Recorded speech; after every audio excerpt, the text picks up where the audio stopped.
Hi, everyone, and welcome to this episode of Raise the Vibe with Liz. I'm your host, Liz, and today I have Greg Lawrence with me today. Hi, Greg. How's it going?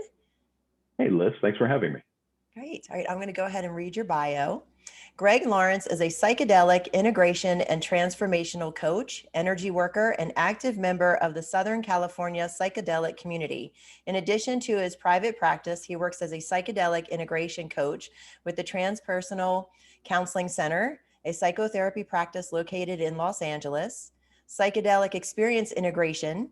That's integration work with clients one-on-one and also facilitates biweekly community integration circles, and Innerspace Integration, where he served as a member of their integration support network. In working with people, he draws upon his studies and knowledge of psychology, neuro-linguistic programming, integrative coaching, meditation, breath work, and energy body work, as well as his own deep experience using psychedelics for personal and spiritual growth. Certified transformational recovery and integration coach, master instructor in integrated energy therapy, and certified neuro-linguistic programming practitioner. Awesome. And That's a we're going to lot. be talking about, I know. A lot of That's words. amazing.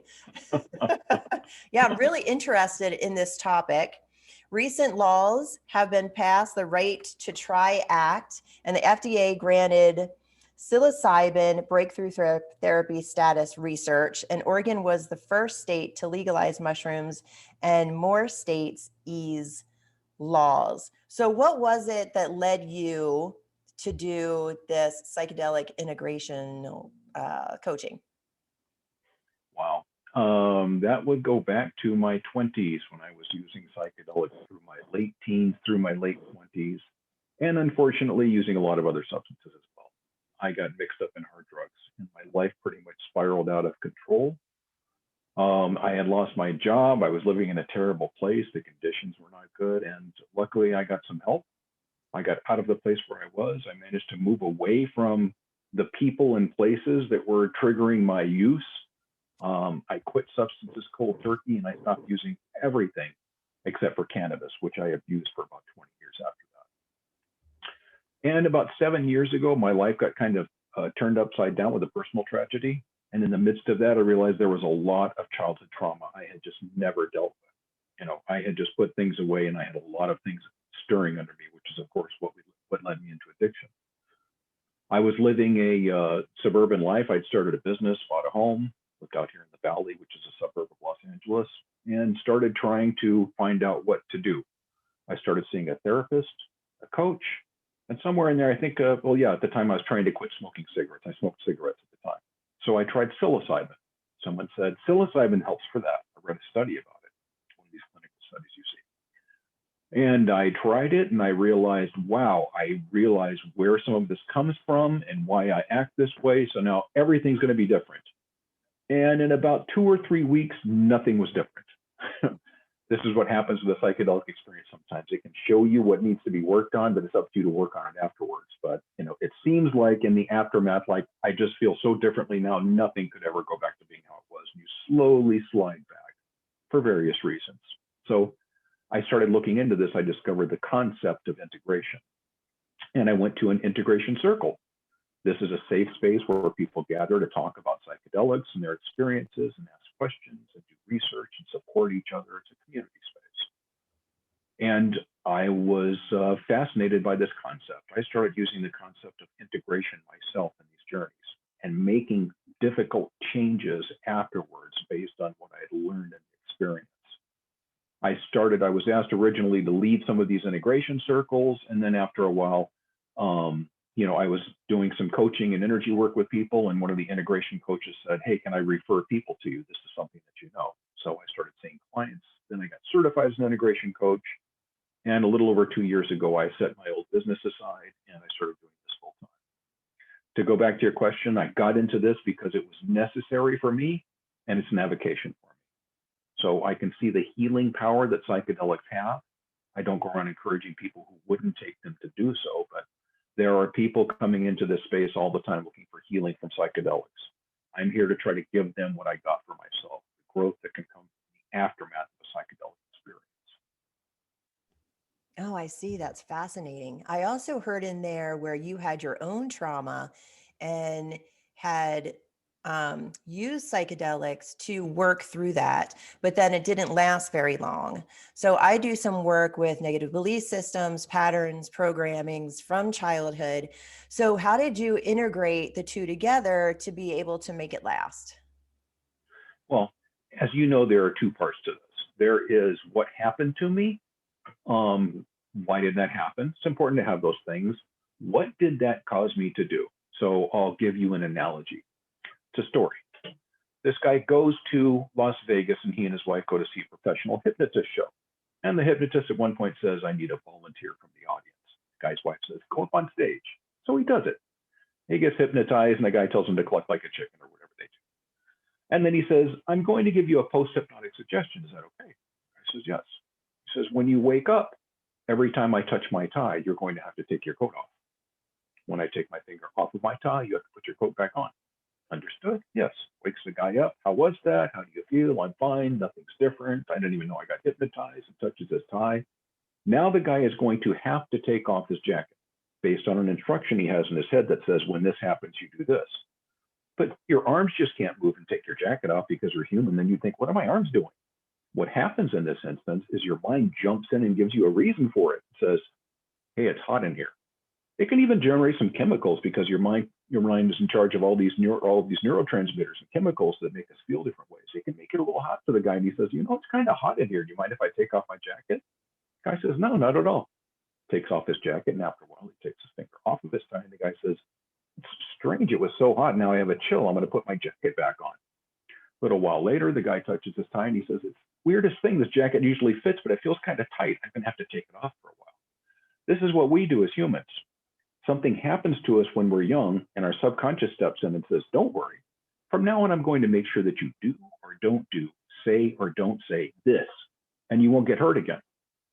And our minds are brilliant at coming up with these coping mechanisms and these responses to triggers that keep us from getting into situations where we might get too close to somebody or we might be vulnerable or whatever the situation is. But it's kind of dumb when it comes to knowing that not only does this not help me, it is now actually kind of screwing up my life. I need to stop. But they are disguised and they're hidden from us. So there is what happened to me, there is why I'm doing this, and then there is how does this manifest? What am I doing in my life? Am I keeping myself distant from my romantic partner? Am I reacting harshly to people because of what I think that they're saying to me? Do I have difficulty dealing with authority figures? Those things have to be changed. A lot of my work with myself and a lot of the work that I do with clients is helping to do something other than this response that you have to a trigger. That involves understanding where it came from, extracting a lesson from it, and then in some way changing your response to it. Because every time you respond to a trigger, this little voice in the back of your head says, it's a good thing you did that, or you would have gotten hurt. And you reinforce it every time you react. So I reinforce these things constantly, and I act in ways that I want to, and I have habits that I think are unhealthy, and I wish I could be differently, and somehow I'm just not getting it. If you start the process of taking away these trigger responses, when you do that, you can see a little bit more of objective reality. Now I don't think that it's hot in the auditorium anymore, and I don't have to take my jacket off. You know, I was blinded before. I thought it was hot. No one else in the room was hot. It was just me. Stop responding to triggers. You get a little bit more of objective reality. As you do that, you can see the triggers a little bit better. You work on them more easily. This was my process, undoing the things that I was doing in response to the triggers that I had. We're all walking around in some way or another, performing a set of actions based on things that happened a long time ago. Yes, we It is are. as though we are hypnotized.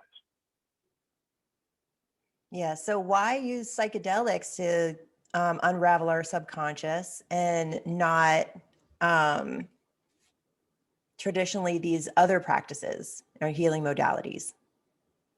Well, one of the difficulties in working with people is that we all have defenses built up against words. Okay, so literally everyone on the planet can tell me that I'm deserving of love. And if I have some wound that tells me I'm not, I don't believe it. I might learn something in a seminar and say, wow, I really get that. And just not, it just doesn't sink in. I get it, logically, but somehow I'm just not getting it. I'm not clicking with it.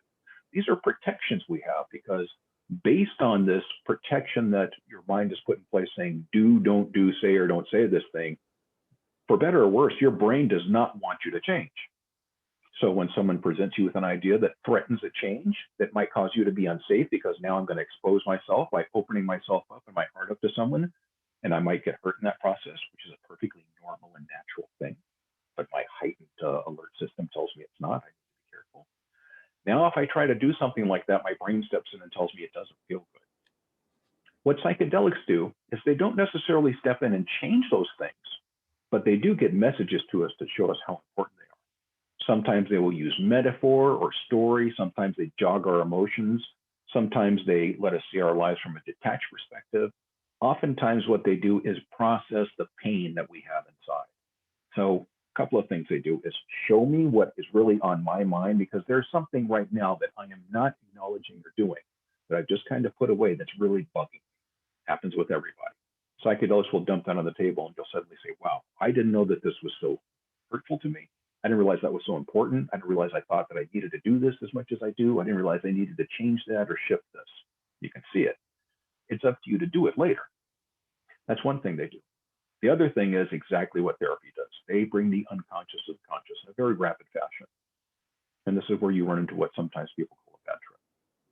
Now, first, I want to say that there is a saying in the psychedelic community that says there's no such thing as a bad trip. It's something like only a difficult experience. I do not agree with saying that.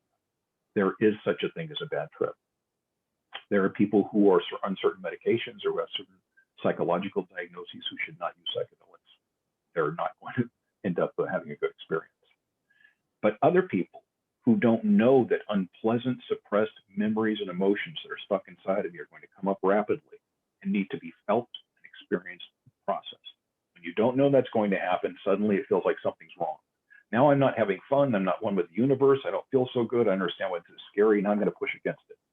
Worst thing you can do with anxiety, worry, guilt, regret, whatever it is push against it. Try not to feel it, because it's going to come right back at you. It's going to push back at you. So people get caught in kind of a loop. Oh my God, this is scary, unpleasant. I don't want to deal with it. Get away from me. I don't want it. And it just keeps coming back to the loops and loops and loops. One thing that they tell people in all the clinical studies that are done is, if you come against something that's very difficult for you emotionally, the best thing you can do is to lean into it, because it just wants to be seen, felt, heard, and completed. Great. So why do psychedelics do what they do? You know, that is a mystery to me and many other people. Many people view these as sacraments. They view them as having a certain intelligence. They view them as tools. You know, to me, psychedelics plug into us and allow us to realize what's going on and sort of how things happen. They're not so much an external thing. They're kind of a partner with us, make things clear to us. So I'm not sure why they do what they do, but I think it's amazing that they do what they do. People will say things in a psychedelic experience like, wow, I suddenly realized that there's not a problem. It's the way that I'm thinking about things. They just clarify things for a while. I see. What is it, do you think, helps with the longevity of the healing process or the undoing of those belief systems and triggers? Well, the undoing is what contributes to the longevity. In my opinion, if you work with a psychedelic, you know, I am not against recreational use of psychedelics. Some people use that as a pejorative. I don't. I think that if you want to enjoy some food or music or the outdoors or another person's body or museum or movie, whatever you want through the lens of a psychedelic, I think that's great. Go ahead and do that. But if you are using psychedelics for some kind of healing, if you expect the psychedelic to do the healing, you're probably going to be disappointed, because every clinical study out there has a significant therapeutic component before and after the experience. The therapy, you know, when you look at these studies, they're called psilocybin assisted therapy, MDMA assisted therapy. It's not therapy assisted MDMA. The MDMA is a tool that lends to the therapy. So what contributes to longevity, what allows you to take a piece of this with you, is looking at what was important to me in that journey and what kind of change, shift, or adjustment can I make to make that thing a part of my daily life. Am I thinking that I need to be more responsible? Okay, is my garage unkempt? Maybe I need to clean my garage. There was a guy who came to me one time whose intention going into a journey was to heal his relationship with his father. That's what he wanted to do. And then while he was under the influence of mushrooms, he suddenly saw, wait a minute, what I really need to do is to get a better job so I don't have to ask my father for help, so it doesn't create this dynamic between us that feels uneven. And he did that, and he felt much better in his relationship with his father. So there was no problem with the relationship so much. It was the dynamic and the position he put himself into.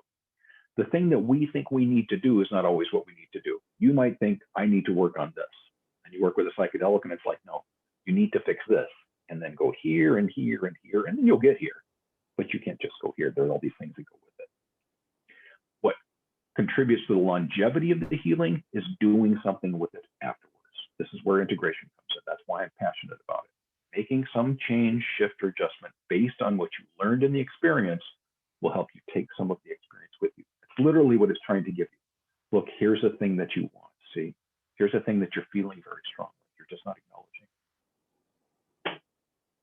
Great. So walk us through a little bit of that before and after experience that you spoke about. All right. So in the before experience, we will talk about things like set and setting. Those are two rules about working with psychedelics. Your set is your mindset at the time. What's going on with me? Am I in a good place? Am I in a bad place? Are certain things bound to come up because I'm sort of anxious about them now? And then your physical setting. Where am I? What are things like? So you don't want to do things like generally be around people who you don't especially like or who are annoying or triggering in some way, because that will be amplified. Your setting, you want to be aware that going into this, that if something's bothering you, that thing might come up or something related to it might. You want to be as good a setting as possible. You want to try to, maybe do a media cleanse and not be too overstimulated, just give yourself some space. Intention is a very important part of the experience. So I'm going to boil my desires down to one sentence or mantra. This is what I want from this. This is what I'm doing. This is why I'm doing this. This is what's motivating me to do this. That's my intention. And then we will talk about things like what might happen, how to stay grounded, how to navigate, the best way to breathe, what to do and what not to do. What to do if you become frightened or things become unpleasant. It's a very important part of the process. So I just try to make sure people are prepared to get the most out of the experience based on what they've told me they're doing it for, what their intention is, the set and setting, and all that. So I just try to prepare them to get the most out of the experience. Afterwards, we'll look at what happened, because sometimes what happened is a bit confusing and people aren't sure what sort of message was being sent to them. Sometimes it might seem like there's some literal message, which should never take psychedelics literally. I mean, the messages, the visions, the things you get from psychedelic experience are just like thoughts. They should be treated as a little bit suspect until they're validated. But when you go through these things, when you know someone's background and you know what they experienced, you can usually get kind of what their lesson or theme was. Once you have that lesson or theme, then we talk about how that's manifesting in your life. If something is a wound from your past that you're wanting to change, what is that wound? What is that causing you to do? What's it doing in your life? Then we talk about ways that we can maybe stop that from happening or make some adjustment or work with it so that's not controlled. And that process we'll do for a few sessions afterwards. A lot of people stay with me and coach afterwards. I will work with people to help get over triggers and responses, understand their past a little bit better. And in my sessions, I usually give them some kind of homework for the week. I want you to try this on. I want you to write this down. I want you to go through this exercise. I want you to have this response to this person when it happens. And then we pick up last week and see where that is. We need to make adjustments. It's kind of therapeutic in nature, although I'm not a therapist, but usually some sort of discussion, and has to do with the way things look versus how they are. You have to very slowly introduce how things actually are. I can't just come and tell you that you're not a terrible person, everybody likes you, and you're not bothering people. That you're convinced of. You have to convince yourself slowly over time that these things are just distortions based on I see. And then what is your guiding philosophy around this practice?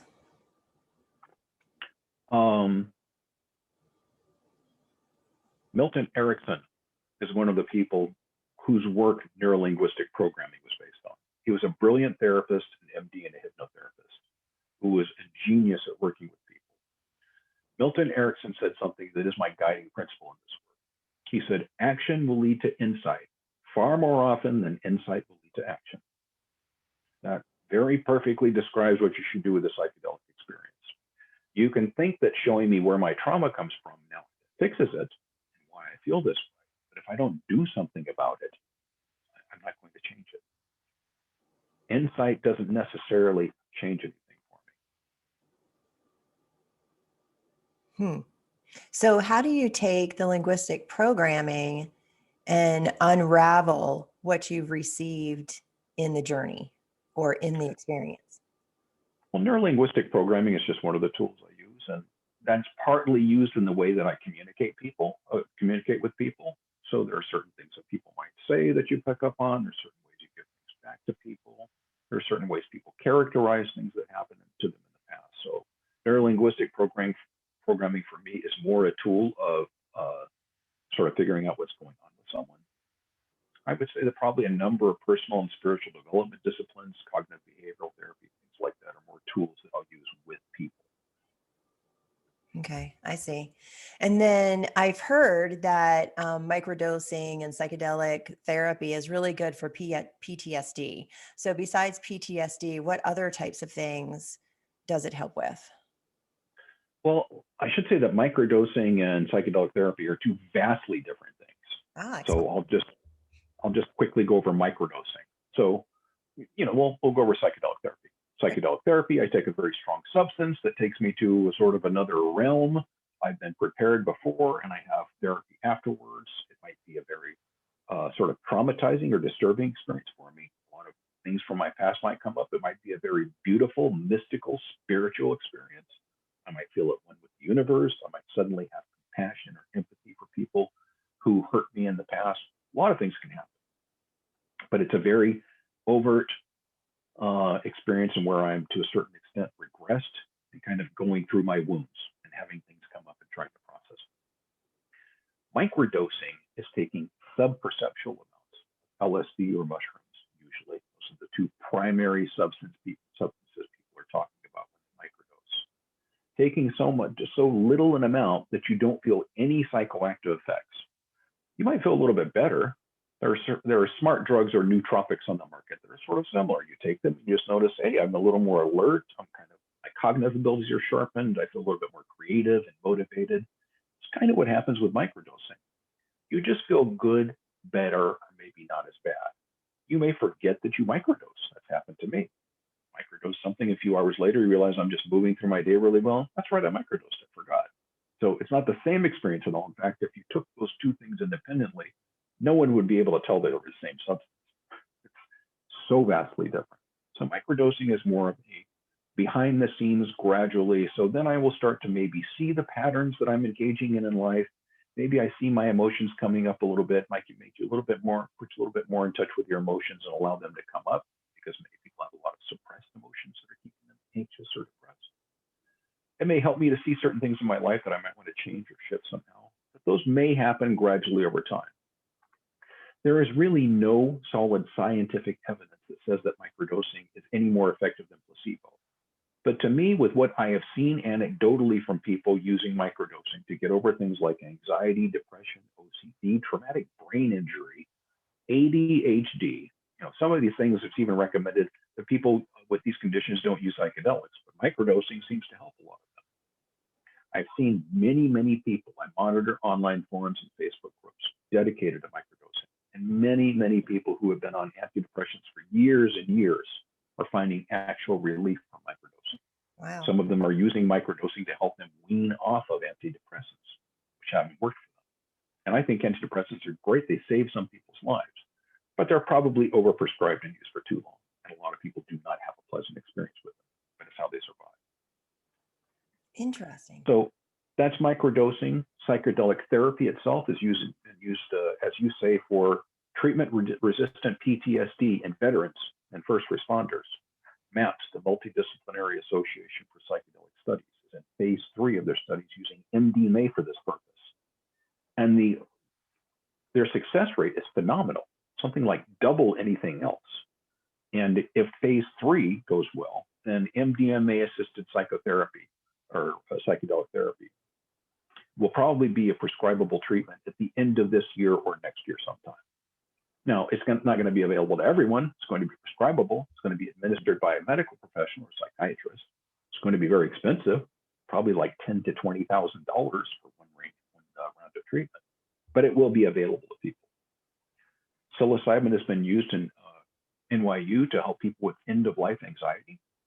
So people who are anxious because they have a terminal diagnosis. One woman in a documentary I saw said, I am ruining my life, my relationship with my family. I'm going to die probably in 6 months, and I'm so anxious about it that I'm ruining my relationship with my children and my husband. They showed her, she was accepted into this study. They showed her laying down on a couch, putting on the eye shades and headphones. And the next scene was her son, who said from that day on, she loved every second of her life right up until the very last one. Wow. They're helping people quit drinking, people quit smoking. They're doing studies on people with OCD, all manner of things that psychedelics are helping people heal. That's amazing. No, I have. They're astounding substances. Impressive. Can you walk us through more benefits? I know you just went through a whole score of benefits, but what other benefits for like a person who's never, even thought that this therapy was possible? How could it benefit them? Well, if something is bothering you in your life and you are not contraindicated from this treatment due to medication, psychological evaluation, physical, what have you, it's quite possible these substances would be helpful to you. I do say that even though I'm a psychedelic advocate, educator, and professional, psychedelics are not for everyone. But if someone is having difficulty dealing with something in their life and they think that there's nothing that can help them, this may be something that would help them. They have to be willing to undergo something that people have called one of the most psychologically difficult experiences of my life, but one of the most rewarding. It can help with trauma, certainly help with depression, anxiety. I'm not saying it's a cure for any of these things, but it certainly helps people with all these things: anxiety, ADHD, trauma, depression, OCD, people with end-of-life anxiety, people who are just getting to where they're starting to think more like, I have much less time left than I have behind me. And I'd like to have a little bit of perspective about what that means. Interesting. So how would you integrate something like that? Integrating something like that is more of that is one of those times where the thing that you realize in the journey is probably going to stick with you and just be a part of you. I can look and see when someone comes out and says, wow, I'm not afraid anymore. Sometimes people die in the psychedelic experience. Sometimes people will say, I died 1,000 times in that experience. Some people will say, I just died again and again and again. And in that experience, they feel like, wow, I know what that's like now. It's not the unknown to me anymore. And sometimes people can look back and just kind of get a perspective shift and realize, wow, I have all of this time left. And I will say personally that I am someone, let's say I go on a week-long vacation. Well, by day 5, I'm kind of ruined because it's almost over. This attitude of, oh no, now it's in the home stretch comes in, and I can waste the last 2 days of my vacation worrying that it's almost over instead of enjoying those days. Imagine if you get that realization when you're going to die. What am I going to do? I can worry until the time that I die because I'm going to die and it's going to happen, or I can let go and I can enjoy the time that I have. There's nothing that I can do. It's like being upset that the sun comes up every day. You have to adjust somehow. It's not as though you can escape it. It's not like I'm worried because I don't like the job I'm in and I can change it. If you're worried because you're going to die, then you are worrying for no reason. You are inflicting suffering upon yourself. Now, we're all humans. We are all going to worry to a certain extent. We're all going to have a fear of death to a certain extent, say most of us by far. The question is, how much for how long? How much am I going to be worried? How long? When do I start? Now? I'm 60. Do I start worrying now? I can live to be 98. Do I want to spend 38 years worrying? No, I don't. But as a human, I might do that. Sometimes our worries and our concerns are way out of proportion with what we are worried or concerned about. Mm-hmm. That's a realization that you might have under the influence of a psychedelic. Oh my God, I'm worrying about something that is naturally going to happen, that happens to every one of us. So it's really taking people on that journey within. and It, observing. Can you talk about that a little bit? well, it's hard to talk about because it's different for every person every time. But the experience of seeing things from your life, of seeing things from a different perspective, like I say, one of my favorite realizations and when people realize, oh my God, there's not really a problem. I'm making it into a problem by the way I think about it. I mean, literally, there's nothing wrong. Alan Watts has said, there is, unless there is something in front of you that's an emergency, then fundamentally nothing is wrong. That's a huge thing to try to get. It's hard to get. And it's very difficult to hang on to the fact that right now, while I'm sitting here talking to you, nothing is wrong. I don't have to worry about anything. So grabbing a hold of that realization, seeing myself from a different perspective, I have seen myself from a much more empathetic perspective than I ever could before, just on my own. I remember seeing myself and thinking about the qualities that I have in myself, of the things that I have put myself down for that were simply natural, of not understanding that when certain things happened to me, they caused other things to happen. Also not understanding that while I had no responsibility for this part of this, I do have responsibility for this part, and I accept that. Getting to accept the shadow part of myself, meaning all those thoughts and feelings that I don't like, that I try to avoid, I have to accept those. I can't keep them out. There's no such thing as a thought or a feeling that is wrong. You can act on those things in a way that's improper, but there can't be a thought or feeling in your head that's wrong. That was a very big one for me. So it's very much about seeing things that are difficult to see right now. It's about revealing things to you that are sort of a gift. It's about making it clear that some things are distortions. It's about showing you where you can have empathy and compassion. It's about showing you where you might have responsibility that you haven't taken before. It's about showing you a lot of times that you have a lot of guilt, grief, shame, and sorrow that are unnecessary. I see. So we can work on those things without psychedelics. So what is it Absolutely. about psychedelics that would, or what is it about our experience that would make us want to take it a step further? What are some circumstances that we would go, okay, this is what I'm going to do to take the next step? When you say the next step, what do you mean? Or incorporate, okay, I'm going to incorporate this substance for my healing practice. What are some situations, since we can work on these things without psychedelics, what are some situations where we would go, hey, I'm going to pull in this and try this? What makes a person make that next step? Well, you can work on those things, but one thing that you can't always do, well, you can do it, it takes a while. Let's say I'm going to therapy. And maybe in 3, 4, 5, 6, 8 months, I might have a day where all of a sudden, all of this is coming to the surface. We've been working on it. Finally, I just break down and I'm sobbing and gagging, and I've got, snot running down my face, and I'm using up tissue like crazy. Psychedelics, that might happen in 30 minutes. Okay? It brings that stuff up very quickly. There are also times, like I explained about the guy with his father, there are times when I think that this is what's going on with me. Really, it's this. It's going to get over here, but it's this. But I had no clue that was the route it took. And sometimes what I think I need to work on is not the thing that's really bothering me. Psychedelics will show you sometimes, and I tell people, don't go in expecting to work on this thing, because you might be shown something. We might think we need to water the tree, and sometimes we need to cut off a branch. We're trying to do the same thing. We just don't know where to start and what to do. So sometimes psychedelics will actually show us what it is we need to work on, what it is that we think we need to work on, what our priority is, what's really bothering us, what's really important to us. Sometimes they help us process trauma, grief, guilt, shame. Sometimes they help us access suppressed or repressed memories and get them out.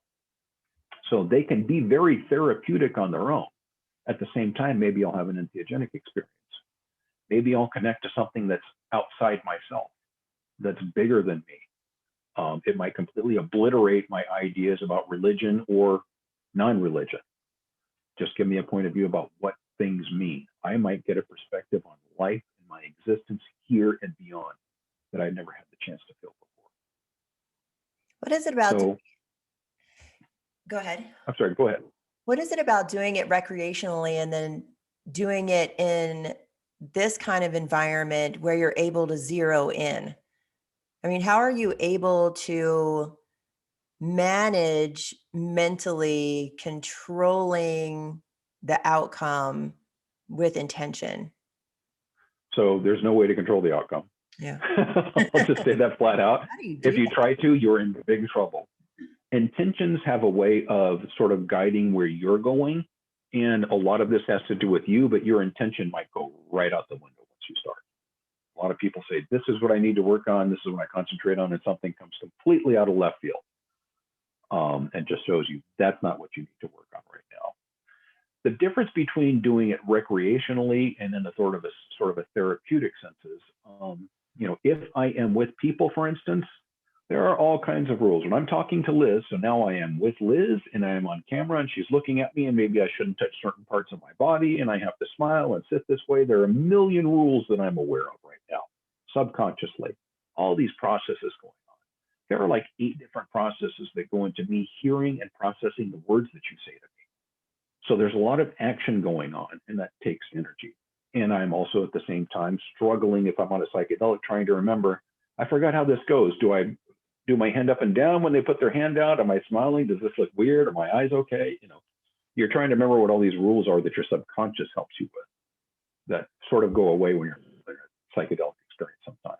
I see. And you're very aware of your environment. Sometimes being around other people doesn't really feel safe because I'm not normal right now. So if I get into a place where people aren't supposed to know that I'm altered, then maybe I'm not having a good experience. I'm getting a little anxious. But always, always, always you're projecting out. I'm thinking outwards. Look at that thing. Look at the colors in it. Oh, yeah, that's a wall. Oh, that's the floor. I stand on the floor. If I put on eye shades and headphones, for instance, all of that's gone. Now I am having an internal experience. What's going on in my head? I've got nothing outward to project on. I've got no subconscious processes about thinking and feeling and hearing. I mean, even if I'm sitting in here alone and you weren't on this, I think that's a wall and this is a floor. This is how a human sits. I'm not doing this. I'm doing all the things I'm supposed to do every day. There are a lot of rules and a lot of processes go along with this just existing every day. Take those things away and lay down. You have an experience of what's happening inside here. So taking away the outside stimuli, allowing you to just sort of let go into yourself, that's what creates many times a therapeutic experience. Now, you can have a lot of realizations while you're interacting with people at a concert, sitting in a room in many different settings, but it is a different experience.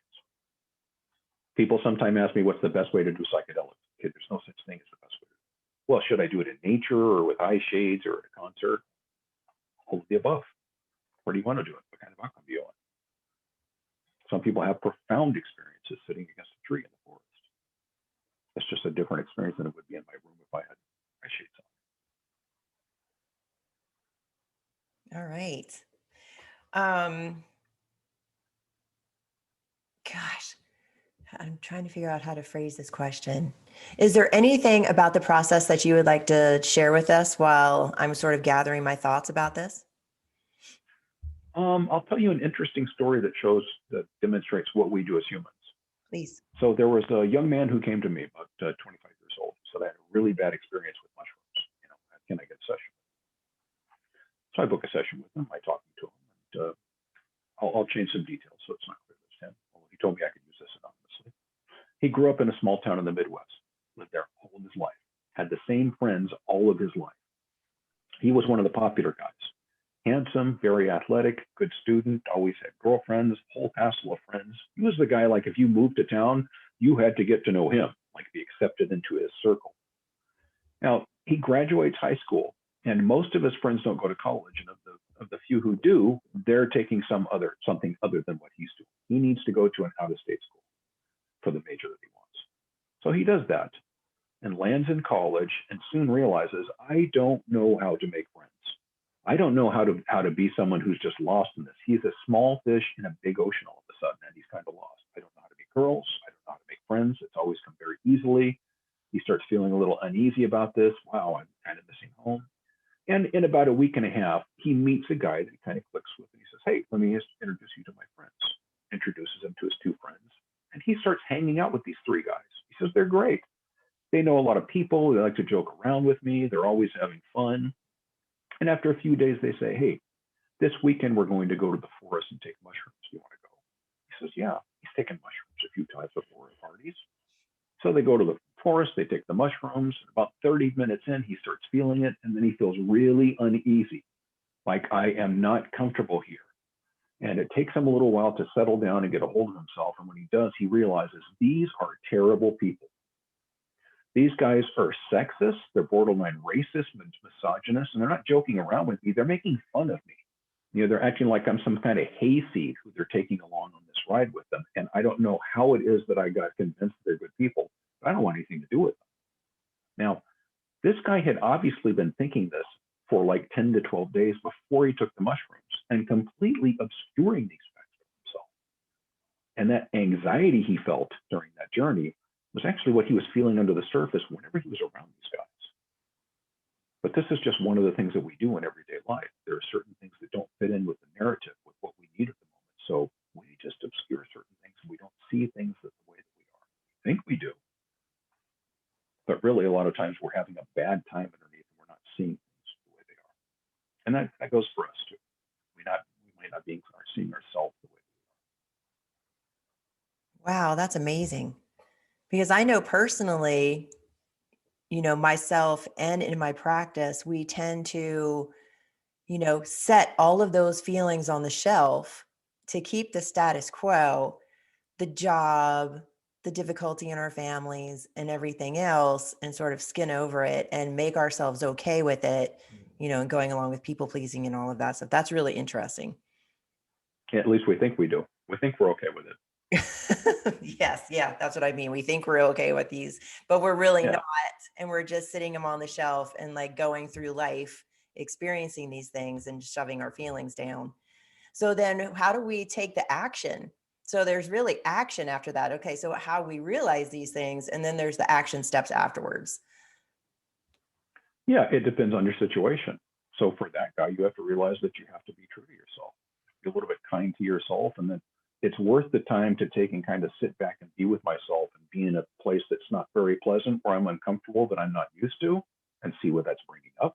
Because it's not like you're desperate to have people around you. It's that this is bringing up things I've never had to deal with before. What are those things? Let's explore them. Let's talk about them. You know, when someone says something like, I can't do this because I'm bored. Okay, well, what does that mean? What's it like to be bored? What does that feel like in your body? What's it like to have your mind tell you you need to be doing something else? Isn't that interesting? You know, why do you have to get out of that? It's weird that we have this thing that we consider to be valid called boredom. Like, I have to stop doing this because I'm bored.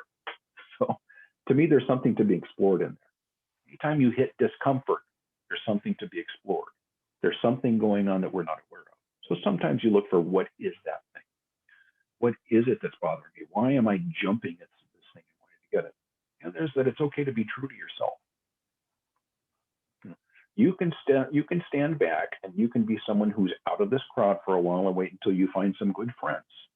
Doesn't mean anything about you that there's no one around you right now. And then you need to take action steps. So for instance, with this guy, had I been there when he was going through this, I would have coached him on how to make friends. This is what you do as a person who's used to having people approach you. You have to approach that person. What would you want? What could they say to you? What interests you? How do you talk to people? What does it make you feel like? What does interaction feel like when you walk up to someone cold and start talking? What do you feel when that happens? Let's talk about that. What can we do about that? The action depends on what it is that you're working on. For everyone, it's different because we all have different comfort levels. Like, I have some clients who are therapists. I love that, because when you say, hey, this is going to be hard, they're like, oh, I can feel the resistance. This is good. Most people say, I don't want to do this. I'm feeling a lot of resistance to this. When you hit against something where there might be some healing, when you hit against an area where your brain's going to say, don't do that, that's what that resistance often means. So a lot of times what psychedelics also do in the aftermath, after an experience, there are a couple of things that happen. I often get calls from people who say, I really don't know what's happening. I had this great experience with LSD, but for the past 2 days, I've been in emotional wreck. I say, good. Hang out there for a while. They give you a release valve that allows you to let go of pent-up emotions, memories, feelings that you've been hanging on to. They just let them out. So don't try to feel better. Just let them go. The other thing is they will start giving you a little resistance to things where you're having, it's like, I'm really uncomfortable about my job. So now we need to explore that. Okay, is it because of the job? It's the wrong job. Or is it because you're having trouble relating to people at that job? Are you being triggered by your boss? Do you not like the position you're in? There's something about your coworkers, but there's something going on there. It'll show you like, I'm a little uneasy with this. This can go to extremes at times. Like people will say like, I never want to talk to anybody who hasn't taken psychedelics because that was so important to me and that they just don't understand. That person is having trouble relating to people. They're convinced it's for a reason. There's always a good reason, but people will come up with these extremes like, I've had it with that thing, or that doesn't make any sense, or I don't like that at all. Well, let's look at why you're reacting so strongly to that. Is that a true feeling, or is this just something coming up for you, showing you where you need to do work? Sometimes the lesson in a psychedelic experience is discovered after the experience. Yeah, it really sounds like a journey of self-discovery. Yeah, it absolutely is, yes. Can you talk about that a little bit? You know, it is hard sometimes to know yourself when you're hypnotized. So I am convinced that things are a certain way. Then I start discovering that I'm doing certain things that I don't want to do, not because of outside influences, not because the world is making problems for me, but because certain things are happening. So I started off with the view that all these things are happening to me and they're making problems. Well, when I started off, you know, I might have had 92 problems. And as you start working on yourself, the number of problems decreases. And pretty soon you have 77 problems and nothing outside of you has changed. So there are a lot of things that I am contributing to, that I have responsibility for, that I have a part in. My part might be my emotional investment in that. Like I feel this way when that happens, when I don't need to, when I can't change it. The sun's coming up and I'm pissed off about it every morning. I need to do something about that. The sun's coming up and, you know, it blasts my windows. I need to put shades up there. I need to move the other side of the house. There are different things to do. But I need to realize that I have a part in things. I need to realize that certain things I didn't have a part in. However, they left an imprint on me.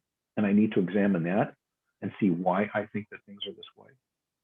There are actions I'm taking and not taking that are good or not good for me. Maybe I need to start stepping into those and doing those things. I feel separated from the person I'm close to. Maybe I need to go up and ask for a hug once in a while. This is something I often deal with people who have partners. You have a psychedelic experience and you say, wow, I feel like the most loving person in the world. I can't believe this is so great. I'm going to tell my wife every day how much she means to me. That's what I've gotten from this. And 5 days later, they look and say, yeah, she's busy. I'll tell her tomorrow. Because that protection starts coming back up. I tell them, no, in that moment, you need to go over and say, hey, I love you. Get a hug, look them in the eyes, and feel how that protection was not real. It has nothing to do with you not having time to tell your wife that you love her. Protection is creeping back and saying, don't get too close or you get hurt. It's insidious. So it's a journey of finding out that I'm doing many things to be kind to myself and protect myself, but they're not helping me. That's very much about finding out that I don't have to beat myself up and that I can be okay with whatever it is right now. And that if I'm not okay with it, I can be okay with that. Right. Wow. I like that personal evolution piece. And I like how it sounds that, you know, instead of spending years in therapy, you can get there rather quickly this way. You know, funny thing also is that that is true. I usually like it when people are in therapy as well. That was very helpful for me. Mm-hmm. But sometimes I hear people say, like, I was in therapy for 5 years and nothing happened, and I did mushrooms and it was like 10 years of therapy. People miss the fact that they probably have a lot of tools from the therapy they were in beforehand. And when someone's gone through a lot of therapy before an experience, I usually tell them that's going to serve you very well. Right. Because sometimes we're resisting those things and not listening to them. And then in the experience, all that stuff falls into place. You can see it. Right. And how does but it... psychedelics are going to change the way that healthcare operates, basically, in the future. Yeah, I'm thinking that too. The more that I read and, you know, your talks and other people's talks and some literature out there, it really seems like this is, you know, the direction to be able to open up the subconscious mind to be able to pinpoint things a little bit quicker. Yeah, absolutely. And it's to allow you to get to a place where those things can come up for you too. Yeah. How about, have you done any work with severe trauma, and how has that helped using this? Severe trauma, PTSD, for instance, is something that's dealt with by MAPS with MDMA, but therapy around trauma is very complex. So if someone comes to me, I don't practice outside my scope. So if someone with severe trauma came to me, I'd probably tell them you should be talking with the therapist. I have no problem working with them in tandem. Right. And how, But obviously, people with very severe trauma are going through treatments in MDMA and psilocybin. right. I see. And what is it that you offer clients specifically, and how can they work with you? I offer both preparation and integration coaching around psychedelics. I also do what I call transformational coaching. So about half of my business is people who aren't necessarily working with psychedelics. They might be people. I have a lot of people who have attended seminars, talks, and taken classes and read books, and somehow it doesn't make sense. It's not gelling. Like, I'm not getting it. I haven't put this into practice. I love working with those clients because we learn what you need to do. I work with people who have generalized or social anxiety, who may be depressed, people who deal with procrastination, people who are just kind of stuck on their personal or spiritual development paths. Like, what's my next step? I don't know what to go, where to do, what to do, where to go. And a lot of times, it's people who just get the feeling, if I just got another job or another partner, moved to another house, things would be better. And people can find me at psychedelicintegrationspecialist.com. I'm Psychedelic Integration Specialist on Facebook. And you can reach me at Greg at psychedelicintegrationspecialist.com. Nice. And what is it about your work that you would like people to know the most? My work is it's talking mostly. My work is very much about finding out what's happening in your life and what sort of shifts or changes we can make that you are comfortable with. I work very individually with people. I don't have set programs here like 30 days to self-confidence or something. I work with what a person's dealing with from their past, what they're doing now, what they can handle. So it's very personalized. I give people homework so they have things to do in between sessions. I try to make sure that in every session, someone's getting something from it. I do a lot of psychoeducation, explaining, look, this is happening because of this. If you don't have this when you're a baby or a child, sometimes you do this, just so people understand that it's not their fault. It's very much about helping people to stop responding to their environments in the way that they have been. And in that way, see a little bit more of reality, get a little bit more of what people are giving them, and give a little bit more of themselves. Nice. Is there anything about psychedelics we haven't talked about that you would like people to know? Psychedelics are not for everyone. Some psychedelics are highly dangerous. There's psychedelics like, ibogaine, which can cause deaths in people who have certain heart conditions or taking certain medication. People should do extensive research. No one who has a history or family history of schizophrenia or is taking mood stabilizers should be working with psychedelics. If you're taking any medication, please be careful. Do a lot of research before you decide to engage with these substances. Nice. And is there anything that you would like to leave in final comments to our listeners today? Yeah, try to be okay with what's going on. And if you can't, see if you can be okay with that. When I say that, I don't mean try to be okay with what's going on. Like, I don't feel good right now, I'll be okay with it. Oh, now I'm happy. I mean, can I be okay with being unhappy right now and not make a problem out of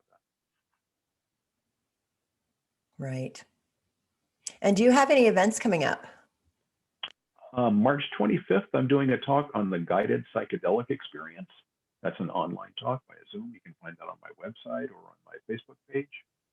And I think that every other month this year, my wife and I do some Tantra-informed relationship classes. And I think every 3 months, I'm going to be doing that talk and another one on microdosing that I do throughout the year. Awesome, Greg. Well, thank you. This has been really informative. I've learned a lot, and I hope our listeners have too. Well, great. It's been a pleasure being here, Liz. Thanks. And everybody reach Greg. And Greg, why don't you give your website one more time and contact information?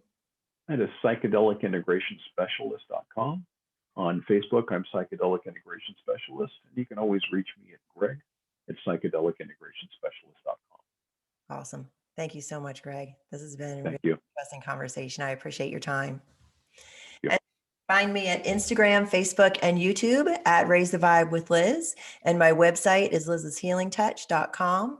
And thank you everyone for joining me today. This is Raise the Vibe with Liz, and I'm your host, Liz. And remember to get out there and raise the vibe, everybody. Thank you. Thanks, Greg. Thank you.